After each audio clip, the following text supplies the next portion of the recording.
Hi, friends. Welcome back to my channel. Today, I want to tell you another heartbreaking story about the death of Sarah Widmer, a 24-year-old dental hygienist from Fort Thomas, Kentucky, United States. On August 11, 2008, a Monday, Sarah Widmer, aged 24, shared her home with her 27-year-old husband, Ryan Widmer. Sarah, employed as a dental hygienist in Fort Thomas, Kentucky, and Ryan, a sports planner, opted to spend the evening together. The couple, brought together by mutual friends and swiftly growing inseparable, was still reveling in the honeymoon phase of their marriage, having exchanged vows a mere 4 months earlier. On the evening of the 11th, Ryan and Sarah relished a modest dinner of leftover hamburgers, corn on the cob, and cheesy potatoes while tuning in to TV. Envisioning a promising future, complete with plans for a Cancun vacation and the exciting idea of welcoming a new puppy into their lives, the couple's night unfolded.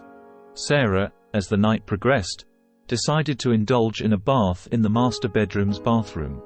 Before heading upstairs, she requested that Ryan check the doors, playfully walking on her tippy toes, a charming habit Ryan affectionately observed. At precisely 10:49 p.m. that night, Ryan initiated a harrowing 911 call, detailing the discovery of his wife lying face down in the bathtub, seemingly asleep.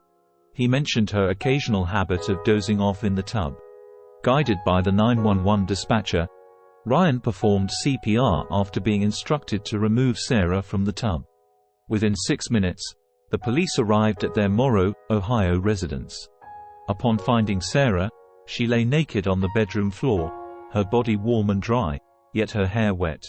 The intricacies surrounding that fateful night would gradually unfold, triggering a sequence of events that cast a shadow over the circumstances surrounding Sarah Widmer's premature passing. Ryan and Sarah, introduced by mutual friends, embarked on a blind date at a pub that marked the beginning of an inseparable journey. They progressed swiftly, purchasing a house together and tying the knot after merely 4 months, still relishing the newlywed glow and envisioning a shared future. Their honeymoon in Costa Rica was a prelude to more plans, including a vacation to Cancun and the anticipation of welcoming a new puppy into their lives. CPR attempts unveiled a pinkish-white, frothy discharge, indicating drowning. Paramedics, unsuccessful in intubation, made futile attempts in the ambulance. Despite a successful intubation at the hospital, Sarah was pronounced dead that night. During police questioning, Ryan claimed he feared Sarah might fall asleep in the tub, though he denied previous instances. Inconsistencies arose, notably about Sarah's position and the TV channel discrepancy. The absence of wet towels and dry bathroom elements raised suspicion. Bloodstains in the bedroom prompted scrutiny.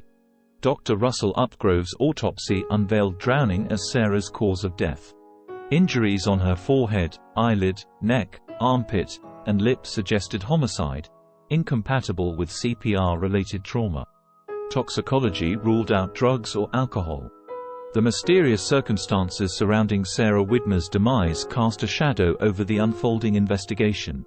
On the 13th of August 2008, just 2 days after Sarah's death, Ryan was arrested on a charge of aggravated murder. It was the prosecution's case that Sarah died as a result of drowning. It was their case that the cause of Sarah's death was not so much as dispute but the manner in which she died was. How did she drown?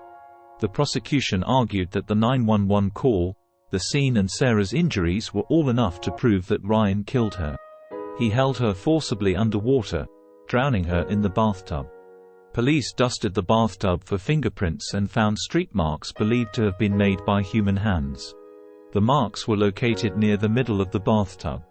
Using a superglue fuming process and reflected ultraviolet imaging, finger marks and smear marks were observed on the bathtub. A forearm impression was found on the bathtub and the testing presence of hair follicles determined the impression was made by an adult male. But it could not be determined when it was made. Furthermore, the prosecution argued that there was nothing wet inside the bathroom.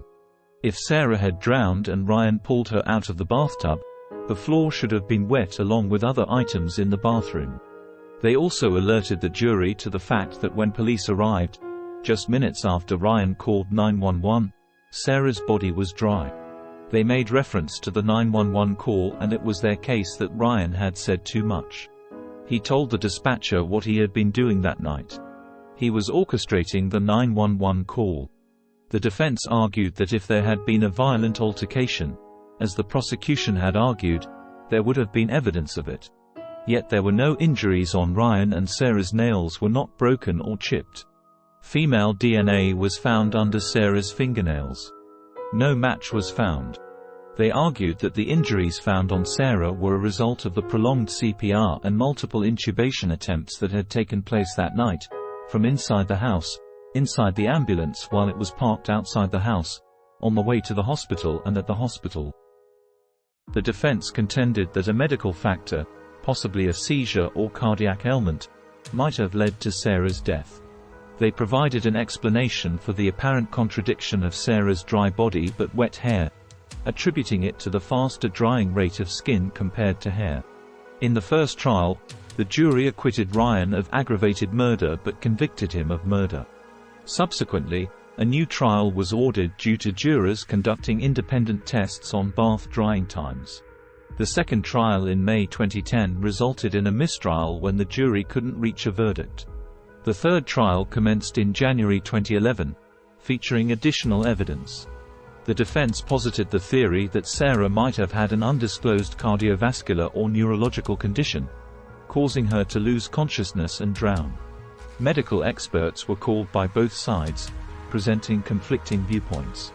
Despite the defense's efforts, Ryan was found guilty of murder and received a sentence of 15 years to life in prison. A juror from the third trial cited Ryan's courtroom behavior, particularly his lack of reaction during the display of autopsy photos, as a significant factor in the guilty verdict. Thanks for watching another video of Deadly Men, True Crime Documentaries.